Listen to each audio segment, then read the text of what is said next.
معزز ناظرین السلام علیکم ورحمۃ اللہ، میں ہوں حکیم رب نواز۔ آج آپ کو پیش کر رہا ہوں خارش اور چنبل کے لیے ایسا نسخہ کہ انشاءاللہ استعمال کرتے ہی اس کے فوائد خود آپ کو بتا دیں گے کہ کیا چیز آپ نے استعمال کی ہے۔ بہت ہی اچھا نسخہ ہے اور ہر کسی کے لیے، اور بالکل بھی اس کا مضر اثر نہیں ہے۔ وہ ہے گندک آملہ سار۔ آپ نے دیکھا ہوگا یہ دو قسم کا ہوتا ہے، ایک ہوتا ہے گندک، ایک ہوتا ہے گندک آملہ سار۔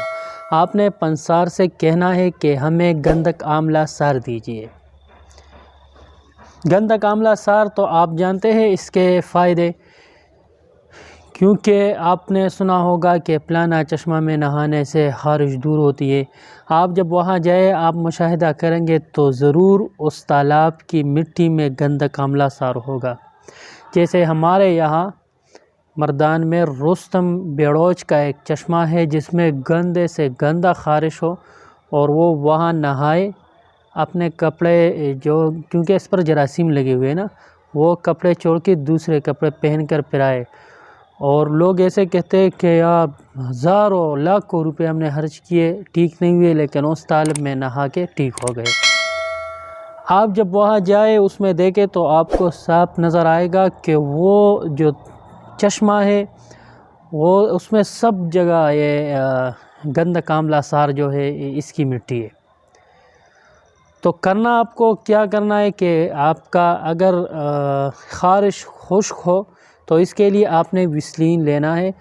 کھلے بھی مل جاتے ہیں، پنساریوں سے بھی مل جاتے ہیں اور کیمیکل والے سے بھی، اور اگر کسی کمپنی کا لینا ہو تو وہ بھی اچھا ہے، کوئی اس میں ایسا بات نہیں ہے۔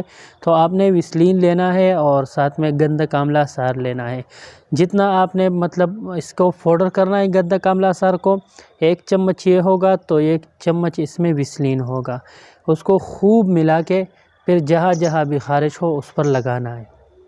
اگر کوئی اسے نہانا چاہے تو اس کو پاؤڈر کر کے پانی میں خوب ملا لینا ہے، پھر اس پانی پر نہانا ہے۔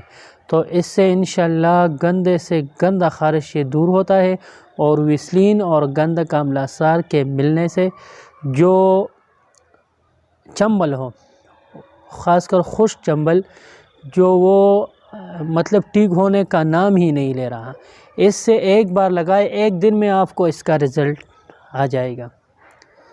تو انشاءاللہ ویڈیو آپ کو اچھی لگی ہو، اگر ویڈیو اچھی لگی ہو تو لائک بھی کریں، شیئر بھی کریں اور چینل کو سبسکرائب بھی کریں۔ شکریہ، اللہ حافظ۔